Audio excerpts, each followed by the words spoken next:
ဘာလို့လို့မသိကြဘူးပေါ့အဲ့တော့ကြောက်သိရမလားကလေးဆိုတော့မရအဲ့တော့ငငယ်တော့လည်းတိတ်ပြီးတော့ဒီလိုမျိုးကြီးခစ်လိုမျိုးမဟုတ်လေအဲ့တော့2010လောက်ပေါ့နော်2010လောက်တော့ကျတော့အမဟို bright wall လေရုပ်ရှင်ကားရှိရလေအန်နာဝန်တန်နဲ့အဲ့ bright wall မှာညီမ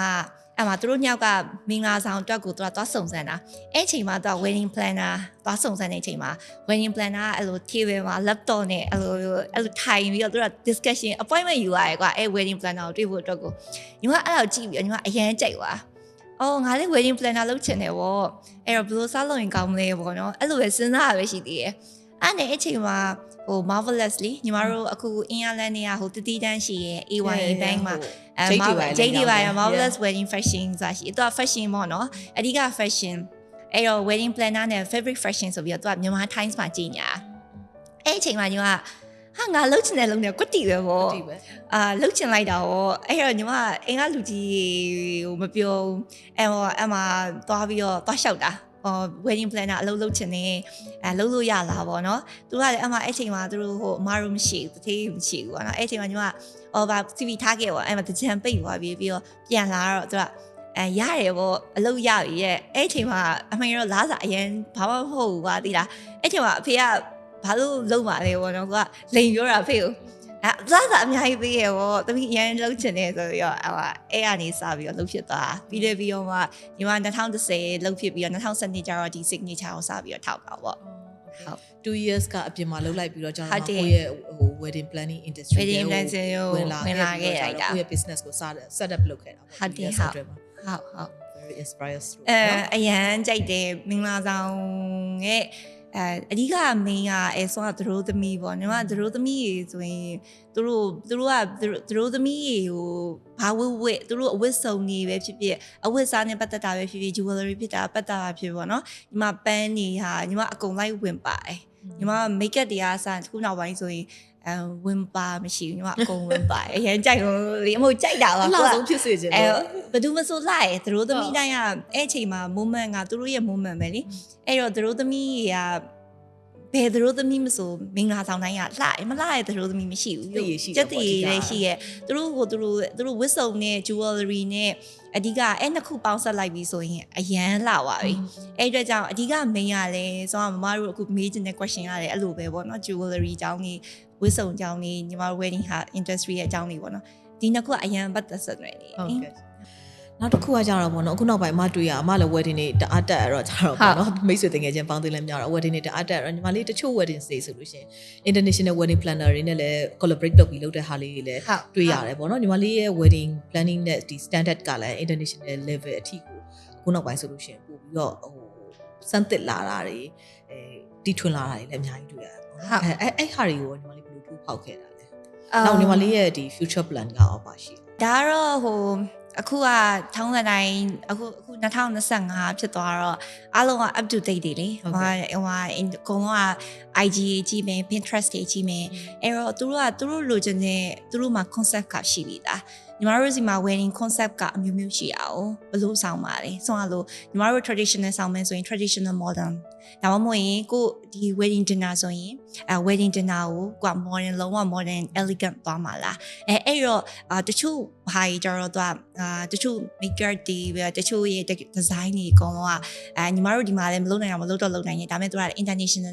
သူတို့ရဲ့ wedding trends ကိုသူကဖောက်ချင်တာအဲ့အတွက်ကြောင့်အဲ့လို international wedding နဲ့ညီမတို့ကို collaborate လုပ်ခိုင်းတာပေါ့အဲ့လိုမျိုးဆိုရင်ညီမတို့ကလည်း collaborate လုပ်တာပေါ့ဘာပဲပြောညီမက experience ယူ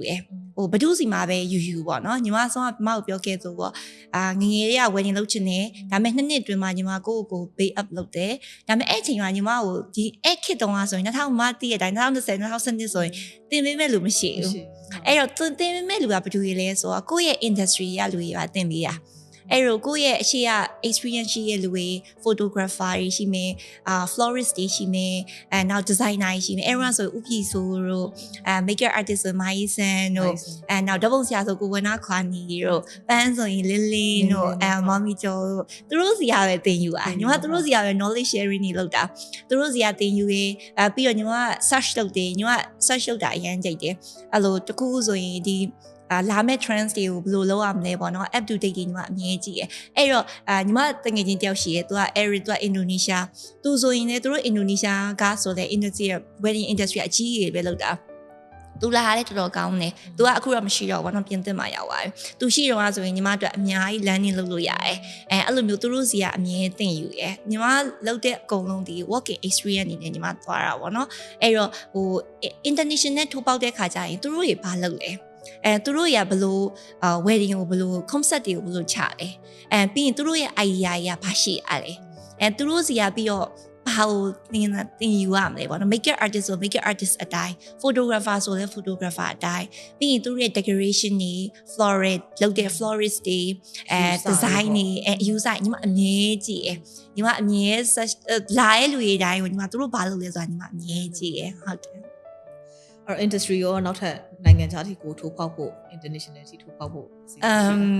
အမှန်တမ်းပြောရင်တော့လုပ်ချင်တာပေါ့နော်ဒါမဲ့လည်းမဟိုဟာမေးလို့ပေါ့နော်လှုပ်ချင်နေဆိုရင်သွားမှရမှာဒီမှာပဲနေလို့မရအောင်အဲ့လိုမျိုးဟိုဘက်ကိုကူးမယ်ဆိုရင်ကိုတယောက်တည်းသွားလို့မရဘူးပြီးတော့လေ wedding industry တခုကဒီတခုလုပ်မယ်ဆိုရင်ညီမတို့ team work လုပ်တယ်ညီမတယောက်တည်းသွားလို့မရအောင်ညီမတယောက်တည်းဟိုဘက်ကိုသွားပြီးတော့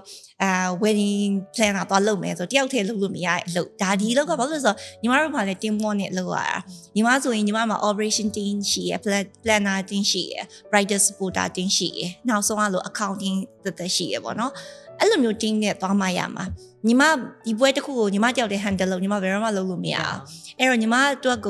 ညီမတို့က group ကြီးလိုอ่ะပေါ့နော် wedding planner မှာဆိုရင်ညီမတို့ planning မှာဆိုရင်တော့မှဒီတို့သမီးနဲ့ discussion ဝင်မဲ့လူတည်တံ့တစ်ခုရှိရမယ်ပြီးရင် invitation card ဆိုရင် invitation card တည်တံ့သမားတစ်ယောက်ရှိရမယ်ပြီး designer ဆိုရင် designing တည်တံ့တစ်ခုရှိရမယ်ပြီးရင်ဆိုတော့ bridal supporter ကကျတော့ bright တွေတို့သမီးရဲ့နောက်မှာတို့ဒီ capture ပဲအမြဲတို့ကဘာလုပ်မလဲအဲ့လိုမျိုးအမြဲရှိရမယ်ပြီးရင်ညီမ eye contact တွေနဲ့ညီမ eye contact အမြဲကစားအဲ့တော့ဟိုကိုယ့်ရဲ့ team ပေါ်မှာကိုယ့် team မှာဆိုရင်ညီမ eye contact ပဲတယောက်နဲ့တယောက်ပွဲနေမှာတစ်ခုနဲ့တစ်ခုပြောမိ walkie talkie သုံးခုမရတဲ့အချိန်นี้တစ်ခုနဲ့တစ်ခုဆက်သွယ်မရတဲ့အချိန်ဆိုရင်ညီမတို့အမြဲကြည့်အမြဲညီမတို့ကိုတင်ပြီး team ရဲ့ engagement ဟုတ်တယ် เนาะအဲ့လိုမျိုးတယောက် ညီမအမြဲတင်ပြီးမျက်လုံးကိုဘယ်တော့မှပွဲနေမှာဆိုရင်မျက်လုံးကိုဘယ်တော့မှအသေးမထားနဲ့အမြဲ eye contact ကိုကစားဒီကောင်အကုန်လုံးကြည့်နေရမယ် guest တွေလည်းကြည့်ရမယ် couple တွေလည်းကြည့်ရမယ်ညီမကိုလည်းကြည့်ရမယ်အားလုံးကြည့်ညီမအဲ့လိုအမြဲတင်ပြီးinternational tour function တော့လည်းမဆော့ပြောလို့နော် group ကြီးသွားတာဖြစ်တဲ့ကြောင့်ဟိုခေါ်ရင်တော့ဟိုမှာလုံးဝတော့ခေါ်ရင်တော့လိုက်ပါဒါလည်းဒီအကိုရှိဖို့ကြတော့လည်းတစ်မျိုးပေါ့ဟုတ်ဒီမလေးကဒီ wedding ထဲမှာ wedding industry ထဲမှာပဲနေနေတဲ့လူတစ်ယောက်ဖြစ်တဲ့အတွက်ကြောင့်လို့ပေါ့နော်wedding လုပ်တဲ့အခါမှာတို့သမီးတွေဒီ wedding လုပ်တဲ့အခါမှာပေါ့နော်wedding မှာရှိနေတဲ့ဒီဝတ်စုံတွေအရေးကြီးသလိုမျိုးပေါ့နော်ခုနကဒီမလေးလည်း mention လုပ်သွားတယ်လက်ဝတ်ရတနာနဲ့ဝတ်စုံနဲ့ဒီနှစ်ခုနဲ့ဆိုတော့ပါသွားပြီလို့ပြောထားတယ်ပေါ့နော်အဲ့တော့အဲ့လက်ဝတ်ရတနာတွေရဲ့အရေးပါမှုနဲ့သူ့ရဲ့အဲ့လို signature ဖြစ်တဲ့ design တွေထုတ်လုပ်မှုနဲ့ပတ်သက်ပြီးတော့ညီမလေးရဲ့အမြင်နဲ့အတွေ့အကြုံလေးတွေပေါ့နော်ဒါလေးကိုပြပေးပါwedding အရေးပါမှုရှင်ကျေးမှုအဲ့ဟာတွေကို delete ထုံးစံအဲ့ဒါတွေရောပေါ့နော်အကုန်လုံးပတ်သက်ပြီးတော့ပေါ့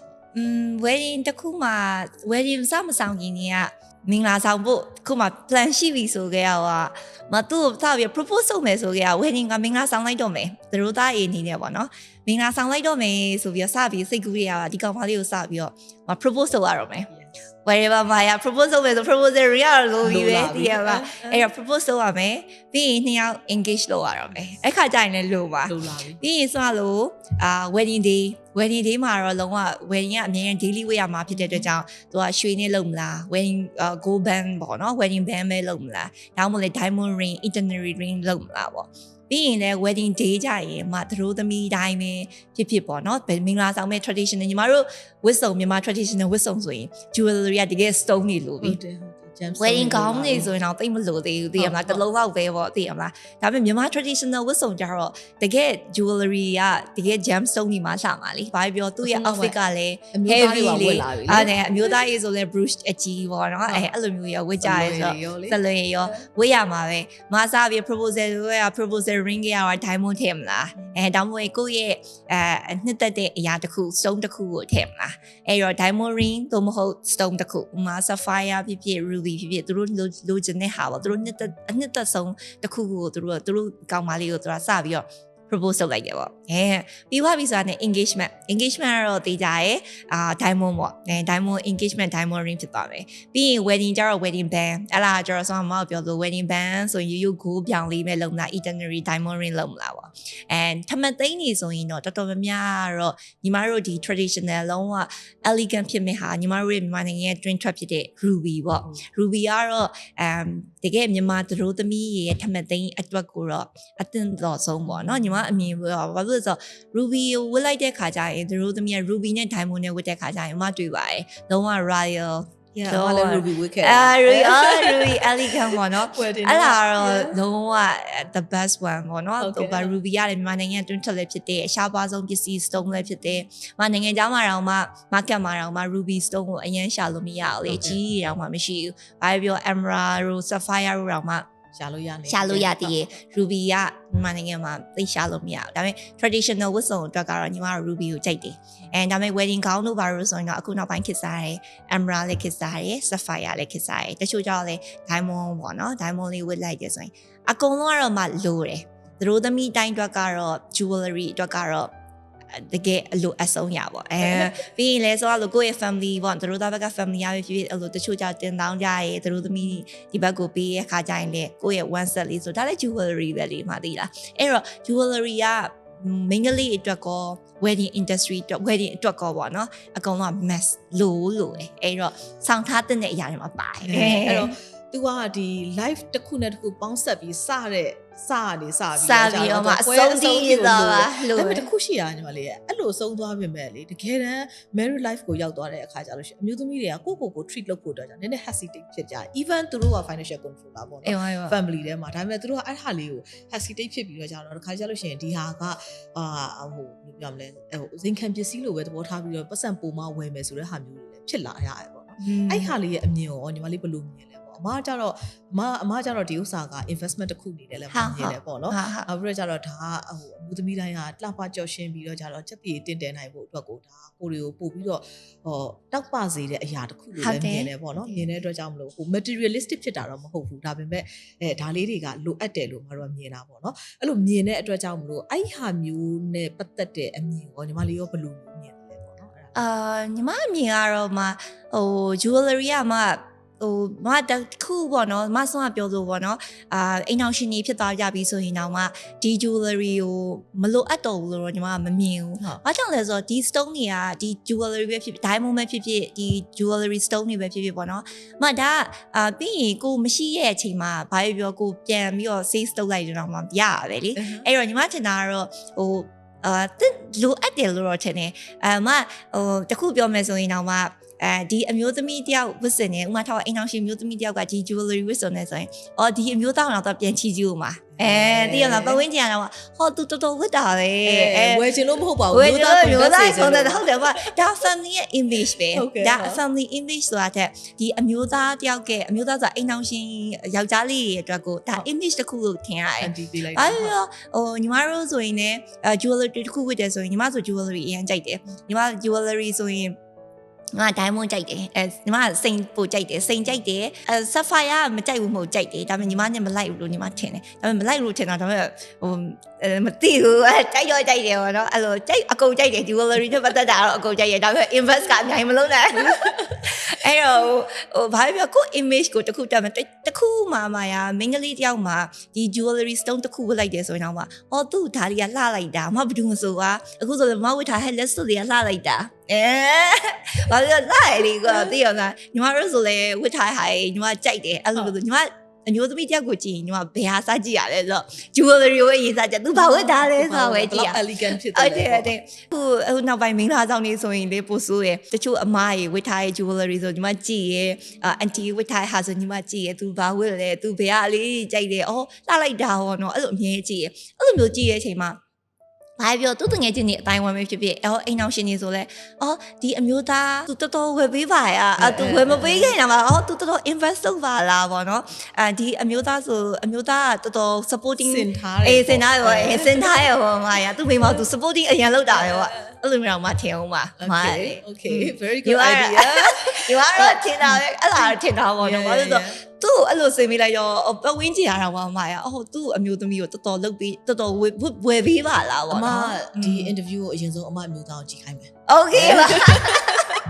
အမမျိုးသားကိုကြည့်ခိုင်းမယ်ကြည့်ခိုင်းပြီးတော့ကြာတော့တခုဝယ်မယ်ဆိုလို့ရှိရင်ဒါဟာမျိုးသားကိုဂုံတက်စေချင်ဟုတ်တယ်ဗျာအဲ့လိုကိုဝတ်လေသူတို့ဂုံတက်လေဟုတ်တယ်ဘာလို့ဆိုကိုစားနေကို jewelry ဝတ်လိုက်လို့ဘာပဲပြောကိုရဲ့လှပမှုကြီး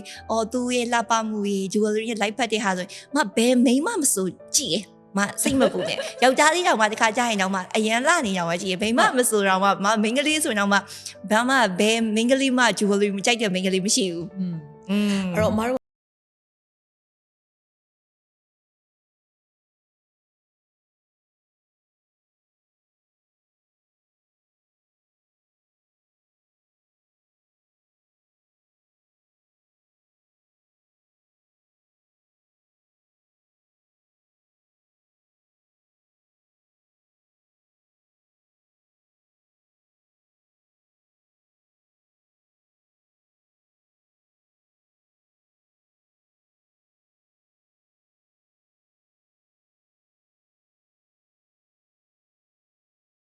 ညီမလေးလည်းဝင်ပါပြီးရတော့လည်းကျေးဇူးတင်ပါတယ်အဲ့တော့ညီမလေးအနေနဲ့ billions ဖြစ်တယ်ဆိုတဲ့ဟာကို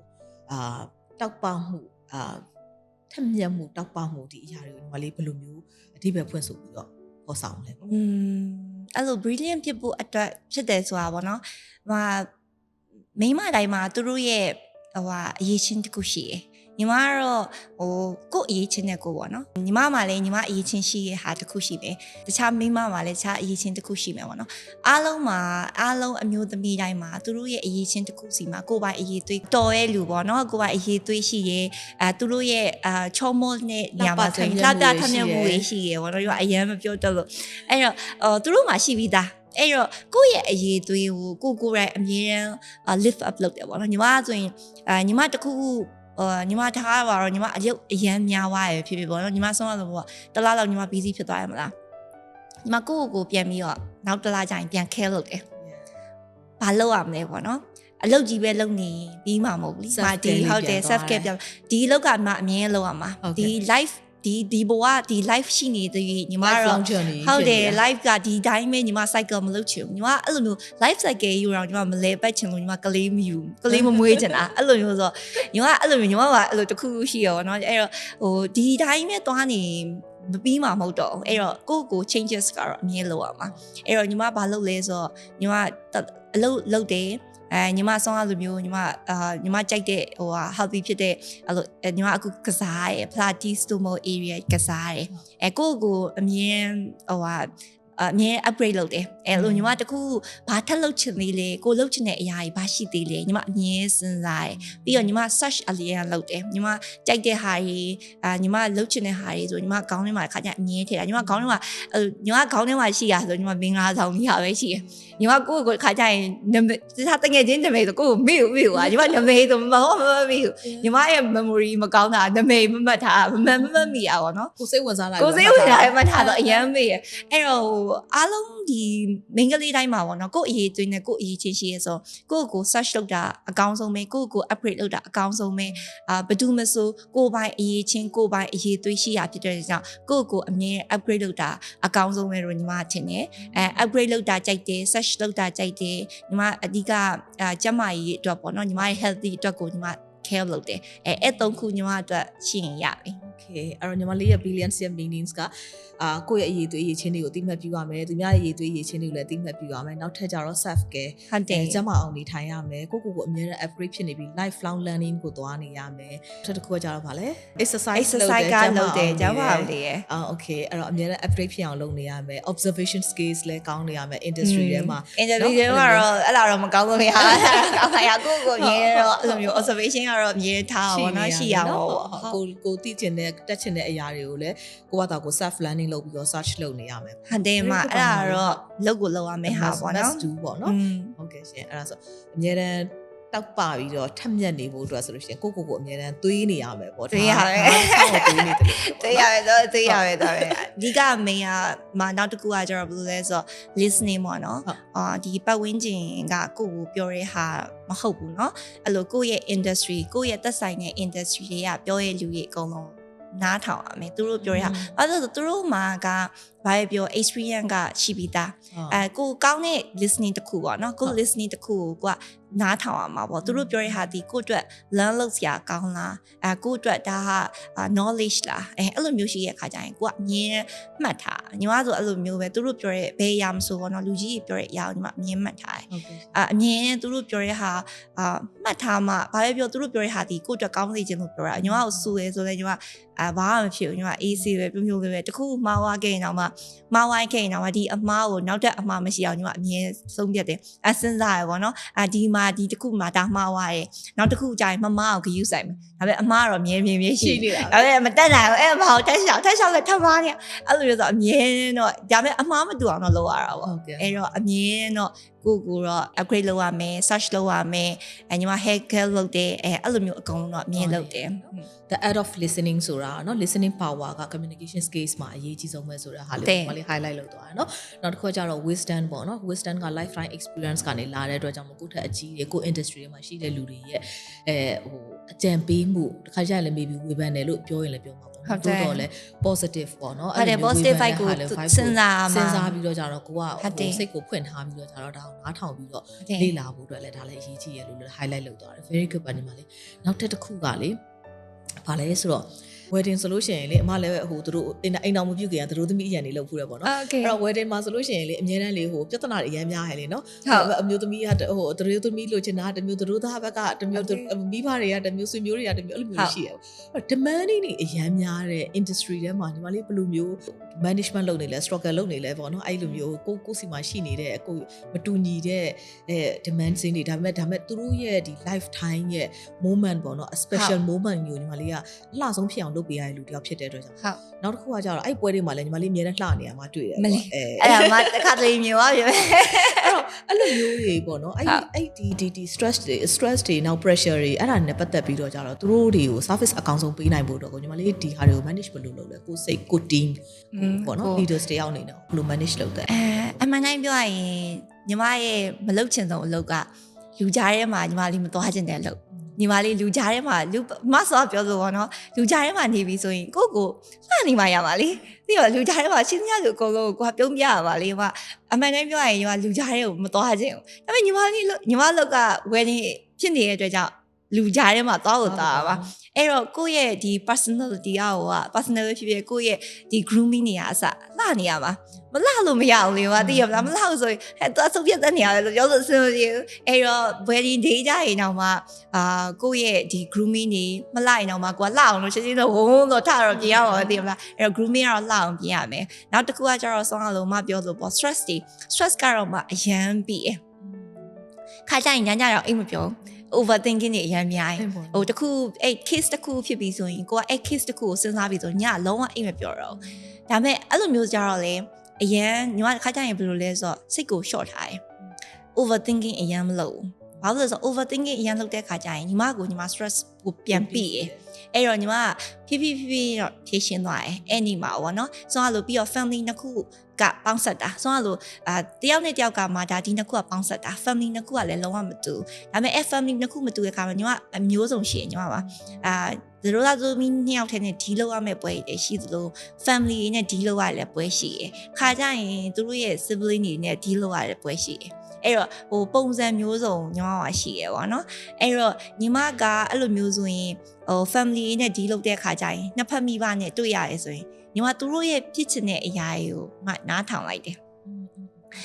နှစ်ဖက်မိဘဘာပြောလဲပေါ့သူတို့မမေဖြစ်ချင်တဲ့အရာဘာအရင်လုပ်ချင်တာလဲပြီးရင်သူတို့သားသမီးဖြစ်ချင်တဲ့အရာ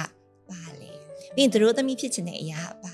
ညီမသူတို့ပြောတဲ့အကောင်လုံးညီမနားထောင် combine လုပ်လိုက်တယ်ဟုတ်တယ်အရင်ဆုံးသူတို့ဟာကိုနားလဲနားထောင်တယ်သူတို့ဖြစ်ချင်တဲ့အကောင်လုံးဇော်မပြောလို့ combine လုပ်တယ်ပြီး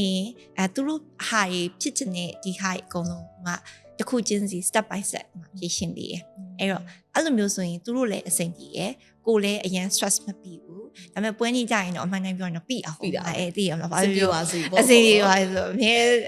ကိုယ်တော့မှမြင်သိရမလားအဆင်ပြေအောင်နေရဒါပေမဲ့ဒီပွဲကြီးကြတော့ဘာပြော အရန်တောင်းဝင်ကြီးရဲ့ညီမဟိုရင်တော့စစလှုပ်ချင်းနေဟောဆိုလဲညီမအမြင်စိတ်တက်ကြတယ်ညီမစိတ်တက်ကြဆိုဘာပြောဟိုတခုအရာတခုဖြစ်သွားခဲ့တော့ညီမစိတ်တက်ကြအရာအများကြီးရှိတယ်ဟိုညီမတစ်ခါကျရင်ဟိုရင်တော့ငငယ်တော့တခုစိတ်တက်ကြရဲဆိုရင်မလှုပ်ချင်တော့ဘူးဆိုရဲဟာရှိတယ်တခါကျရင်လည်းဟိုငငယ်တော့ဆိုရင်ပထမငငယ်မှတ်မိငငယ်တော့ဆိုရင်အဖေဆိုစုပဲဘာလို့ဆိုမင်္ဂလာဆောင်ဒင်နာဆိုရင်မိုးချုံမပြန်ရောက်လို့ငါ9နိုင်မှပြီးရလေ10နိုင်မှအိမ်ပြန်ရောက်တယ်10နိုင်ရောက်မို့10ခွဲလောက်မှအိမ်ပြန်ရောက်တယ်အဲ့ဆိုအဖေဆိုရင်စူသားမိနဲ့နင်းနဲ့မလုံနဲ့တော့ဒီလုတ်ကိုထွက်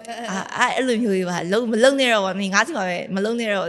့ကိုအဲ့လိုမျိုးဆိုလဲဩအဖေတို့ပြန်ပြီးချော့ရတာပေါ့အဲ့လိုမဟုတ်ဘူးသမီးစောစောပြန်มาဘာမှဖြစ်ဘူးမပင်ပန်းဘူးပေါ့ခါကြရင်လ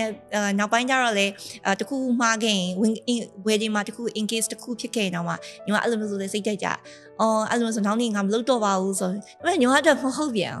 ်လုံးနေရတယ်အဲ့တော့ကိုကိုအဲ့နောက်ပိုင်းကျညီမဘယ်လိုလဲဆိုတော့ကိုဆိုတော့မအောင်ပြောဆို set planning ပြန်လုပ်လိုက်ငါဒီရမှာဒီမှာဟို discussion မိသားစု family တို့ discussion ဝင်တဲ့ခါကျရင်လည်းသူတို့ကိုတေချာ discussion ဝင်ပြီးရယ် consultant လုပ်ပြီးရယ် consultation သူတို့ဘယ်လိုလုပ်ပေးရမလဲဆိုတာကိုစဉ်းစားရယ်ပြန်ပြောပြရယ်ဘယ်လိုလုပ်ပေးရမလဲနောက်ဆုံးကနောက်တစ်ခုဆိုရင်လည်းဆိုတော့တခုမှားခဲ့ရင်တော့မှဒီအမားကိုငါဒီမှာမှားခဲ့ရင်နောက်တစ်ခေါက်ကျရင်ငါမမအောင်ငါစုံလုပ်မယ်ကိုကိုပြန်တုံးတက်တယ်ကိုကိုပြန်လုပ်တယ်ပေါ့နော်ရုံကလူတွေကိုလည်းအခါကျရင်တော့စူလိုက်တာပေါ့ပြီးရင်တော့ပြန်စူးစမ်းမယ်ငါတို့ဒီလိုဖြစ်သွားရဲ့မလားနောက်တစ်ခေါက်မဖြစ်အောင်ငါတို့ပြန်လုပ်မယ်ညီမပြန်ပြောရဲအဲ့လိုညီမအမြဲညီမကိုကိုအဲ့လိုမျိုးစဉ်းစားဆုံး reflect လုပ်တာဟုတ်တယ်အဲ့လိုမျိုးလုပ်လာပြီးတော့မှညီမဒီချင်းဒီကိုညီမနေရပါတော့ဘယ်တခါကျရင်မလုပ်ချင်တော့ရဲ့အဆင့်ကြီးရောက်တယ်ဆိုရင်ဘယ်အလုပ်မဆို stress ကတော့မိမှာပဲညီဝင်မင်္ဂလာဆောင်လုပ်လို့ wedding မှာလုပ်လို့ stress ပြရမဟုတ်လေဟိုကိုပိုင်အစည်းအဝေးတစ်ခုလုပ်တယ်ဆိုရင်ဘယ်အလုပ်ဆိုမရိုးဆိုလဲဘယ်ရမဆို stress ပြီးမှာပဲjewelry ဆိုလဲ stress ပြီးမှာပဲမတူညီရဲ့ stress ပဲအဲ့တော့ဘာမှမထူဘယ်လုံးဆို stress ရှိမှာပဲအဲ့တော့ဒီကိုကြိုက်တဲ့အလုပ်ကိုကိုယ့်ရဲ့အကြိုက်ဆုံးကိုယ့်ရဲ့ hobby ဖြစ်တဲ့အကြိုက်ဆုံးပဲလုပ်တာပဲအကောင်းဆုံးဆိုပြီးတော့ဆုံးဖြတ်လိုက်ဟုတ်အဲ့လိုမျိုးပေါ့ဟုတ်မှာအဲ့တော့ဘယ်လိုပဲဖြစ်ဖြစ်ပေါ့နော်ဘယ်လောက်အခက်အခဲတွေပဲရှိရှိအဓိကအရေးကြီးတာကတော့stress နဲ့ကိုယ်နဲ့ဆိုတာအမြဲတမ်းတသားတယ်ဖြစ်နေမှာဒါတော့ motivation လေးပေါ့နော်ဟုတ်တယ်ရှိနေမှာပဲဆိုတော့じゃဒီလုံးမဟုတ်လဲတခြားလုံးမှာလည်းဒီ stress ဆိုတာရှိနေမှာဖြစ်တဲ့အတွက်ကြောင့်ဒီဟာကို overcome လုပ်နိုင်ဖို့ကို self reflection လုပ်နိုင်ဖို့ဒါအရင်အရေးကြီးတယ်အရင်အရေးကြီးရင်ဟုတ်တယ်ဘယ်ရမဆိုဟိုဝင်ပြီးရဲ့ဟာတခုကိုအတွက်ကိုဆွမ်းလို့ပေါ်မှာကိစ္စတခုကို overthinking အရင်မလုပ်နိုင်တဲ့ညီမတခုဆိုလေညီမပြဿနာတခုဖြစ်နေရဲဆိုရင်တော့ညီမချက်ချင်းလည်းငင်းညီမချက်ချင်းဝုန်းတိုင်းဆိုပြီးတော့ညီမမလုပ်ဘာလို့ရမလဲဆိုတော့ညီမပြန်စဉ်းစားစိတ်အေးထားပေါ့နော်အမှတော့ညီမစိတ်အေးထားညီမလူတွေကိုတော့ညီမစိတ်အေးမထားဘူးအပြင်မျက်နှာတော့စိတ်အေးထားညီမရောဆိုညီမအရင်တည်ညီမလုပ်တဲ့လူတင်းညီမတင်းနေဆိုရင်အကုန်တည်ညီမဝုန်းတိုင်းချင်းဒါပေမဲ့တခြားလူတွေဆိုရင်တော့သူဖြည်းဖြည်းလေးပေါ့အမေတော့မဟုတ်ဘူးစိတ်ထဲမှာရင်ထဲမှာပူလောင်ခဲ့အဲ့လိုမျိုးနည်းနည်းဖြည်းဖြည်းချင်းစဉ်းစားပြီးတော့လေဟုတ်တယ် very good ပါ thank you ပါ industry တစ်ခုမှာပေါ့နော် first generation နေနဲ့73နှစ်လောက်ညီမလေးရက်တည်လာတဲ့အမျိုးသမီးတယောက်နေနဲ့ပေါ့နော်တခြားသောကိုယ့်ရဲ့ own business ကို set up လုပ်ချင်တဲ့အမျိုးသမီးတွေမှာဆိုလို့ရှိရင်သူတို့မှာself doubt တွေရှိရပေါ့နော်ငါလုပ်ရင်ဖြစ်နိုင်ပါမလားလုပ်တင်ရလားဆိုတဲ့ဟာမျိုးတွေနောက်တစ်ခါတလေကြာလို့ရှိရင်လည်းကိုယ် idea တစ်ခုကို generate လုပ်လိုက်ပြီးတော့ပြောလိုက်လို့ရှိရင်လည်းကိုယ်ကိုမယုံကြည်ဘဲနဲ့အားမပေးတဲ့သူတွေကကိုယ့်ရဲ့ supporting system တွေအဲ့လိုတွေဖြစ်နေတတ်တယ်ပေါ့အဲ့လိုအမျိုးသမီးတွေကိုညီမလေးဘယ်လိုအကြံဉာဏ်ပေးချင်လဲအခုကတော့30တိုင်းလေးမှာinternet case အဲ့တော့ညီမထင်တာကတော့အရင် easy going မှာအလုပ်တစ်ခုလုပ်မယ်ဆိုရင်အဓိကကိုယ့်ရဲ့ပစ္စည်း product နဲ့ပဲဆိုင်တာပေါ့နော်ညီမထင်တာကတော့အခုကတော့ own business ကြီးတော်တော်များတော့လုပ်နေကြတာเนาะအဲ့တော့မျိုးသမီးပဲဖြစ်ဖြစ်အမျိုးသားပဲဖြစ်ဖြစ်ကိုယ်တငယ်ချင်းအပေါင်းအသင်းတွေနဲ့share လုပ်တာပဲဖြစ်ဖြစ်ပေါ့နော်အကုန်လုံးကတော့လုပ်တာကြတယ်ဒါပေမဲ့အခုအမျိုးသမီးတွေတယောက်တည်း own business လုပ်မယ်ဆိုရင်လည်းလုပ်လို့ရတယ်မှာရသိလားဒါမဖြစ်နိုင်ဘူးဆိုရင်အရာဟိုမစဉ်းစားနေပေါ့နော်ဒါဖြစ်နိုင်ပါမလားဖြစ်နိုင်ပါမလားလို့စဉ်းစားတဲ့အခါကျရင်ကိုယ့်ရဲ့ဒီအဓိက limit ပေါ့ limitation budget တွေတခုပဲပေါ့နော်ကျန်တာကတော့စစချင်းလုပ်မယ် small business တောက်ဆိုရင်တော့လုပ်လိုက်တော့သိလားဘာမှဟိုညီမဆိုရင်အများကြီးမစဉ်းစားဘူးညီမအလုပ်တစ်ခုလုပ်မယ်ဆိုရင်ဟိုပတ်စံအများကြီးထည့်ရအမောင်းဆိုရင်တော့စဉ်းစားအောင်နော်ပတ်စံအများကြီးထည့်ရအမောင်းဆိုရင်ဟုတ်တယ်ဆုံးရုပ်ဝင်အဲ့ဆိုရင်တော့ညီမလေးထည့်လိုက်တယ်ထည့်ပြီးတော့လုပ်လိုက်တာပဲညီမလုပ်ထားတဲ့လုပ်တွေဆိုလဲတခြားအေးဆိုလဲညီမအများကြီးပဲညီမရှောက်လို့တာအဲ့တော့ အောင်မြင်အောင်လုပ်တာတော့နည်းနည်းခက်တယ်ဒါပေမဲ့လုပ်ငန်းတစ်ခုကတော့တစ်ခုတော့ပြဿနာရှိတယ်ဆက်စချင်းလုပ်မဲ့အလုပ်ဒီလုပ်သွားရဲ့အလုပ်ပေါ့နော်ဆက်စချင်းစပြီးတော့ business စပြီးတော့ study လုပ်တယ်စထောင်နေဆိုရင်တော့မှstudy လုပ်တဲ့ point မှာအဲ့လိုထောက်ပါတော့6လဖြစ်ဖြစ်တစ်နှစ်ဖြစ်ဖြစ်အဲ့လားအောင်မြင်အောင်လုပ်တာအရန်လွယ်ဘာလို့လဲဆိုတော့ကိုအရန်နေ့တိုင်း daily ကိုက care လုပ်နိုင်တယ်အရန်အဆင်ပြေဒါပေမဲ့တစ်နှစ် after 1 year 2 year ပြီးရင်တော့ဒီအောင်မြင်အောင်လုပ်နိုင်တဲ့အလုပ်ကိုပေါ့နော်ဆက်ပြီးတော့မှ stable ဖြစ်ဖို့ကခက်ခဲအဲ့ဟာအရန်အခက်ခဲဆုံးပဲ after 2 year မှာအရန်ခက်ခဲဘာကြောင့်လဲဆိုတော့ဘာပြောကိုအလုပ်ကဒီအလုပ်ကကိုကြောက်တဲ့လုပ်တဲ့အလုပ်မဟုတ်ဘူးလေညီမတို့ဆိုလည်းဒီ industry ကညီမကြောက်တဲ့ရှိအောင်မဟုတ်ဘူးတခြားလူတွေအများကြီးရှိတယ်ညီမတို့ commentator တွေ commentator အများကြီးရှိတယ်ညီမကြောက်တဲ့အလုပ်ရတဲ့လုပ်လို့ commentator အများကြီးကပေါ်ထွက်လာပါပဲဒီ wedding industry ရဲ့တခုတည်းမဟုတ်ဘူး jewelry ပဲဖြစ်ဖြစ်နောက် restaurant ပဲဖြစ်ဖြစ်ကိုပိုင်အလုပ်လုပ်တဲ့လူတွေအကုန်လုံးကဘယ်အလုပ်မဆိုပေါ့နော် competitor ရအများကြီးရှိမှာပဲအဲ့အတွက်ကြောင့်ကိုက2 years လောက်မှအောင်မြင်မှုရပြီးသွားရင်တော့မှဒီအောင်မြင်မှုကိုဆက်ပြီးတော့ stable ဖြစ်ဖို့ကအဲ့ဒါအခက်ခဲဆုံးပဲအဲ့ဟာကိုအောင်မြင်ပြီးသွားပြီးဖြတ်တန်းပြီးသွားပြီးဆိုရင်နောက်ပိုင်းက easy ပဲအဲ့တစ်ချက်လေးပဲ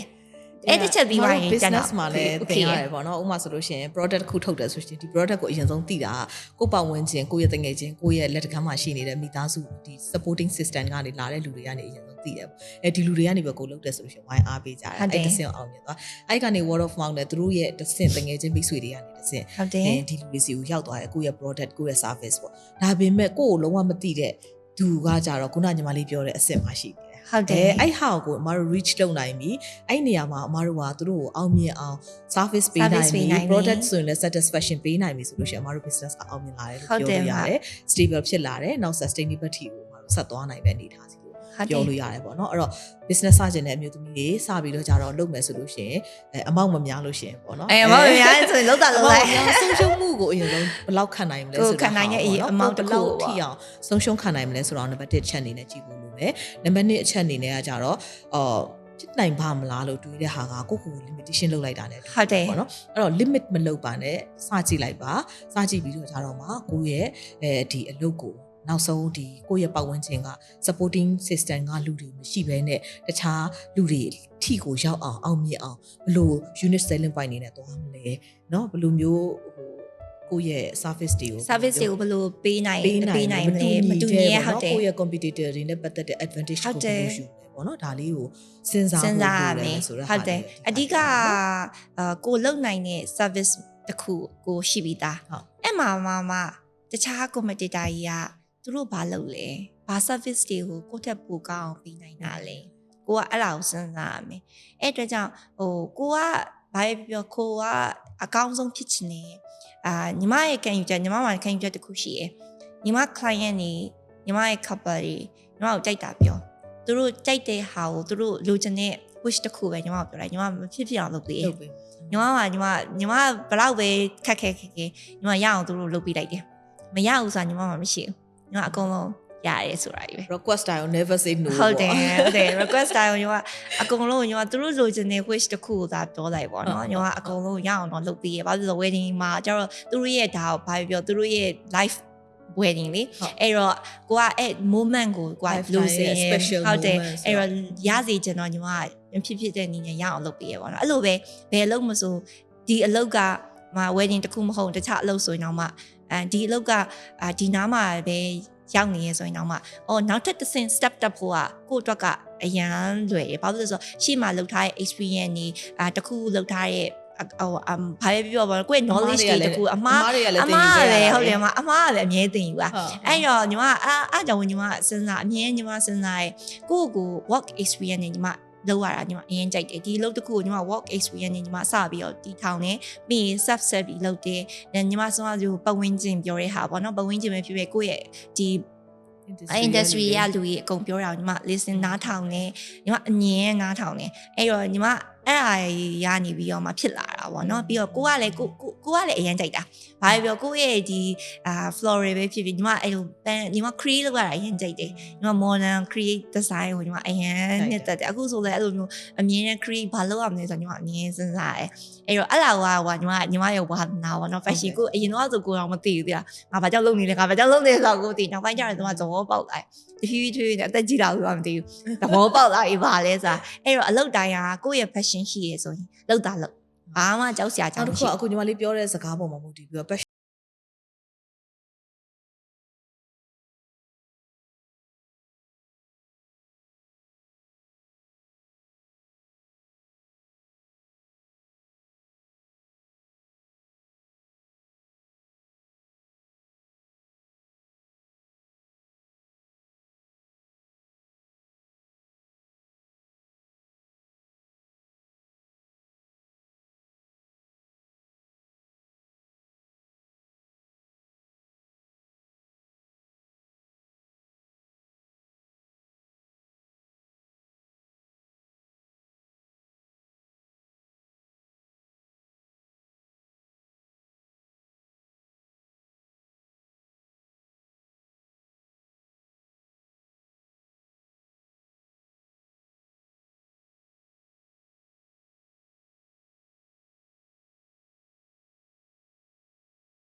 diamond ဆိုရင်လည်း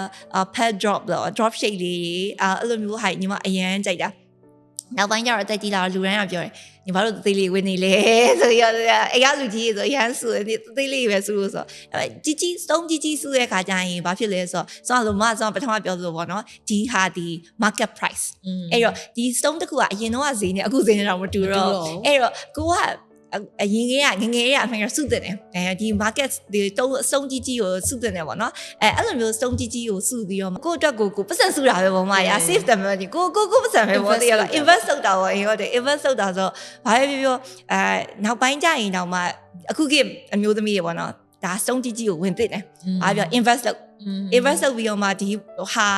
ကိုရဲ့ celebrateကိုဒီဟာကိုဘာပဲပြောကိုဒီမှာဒီမွေးနေ့မှာကိုတက် achievement တစ်ခုရထားပြီဆိုရင်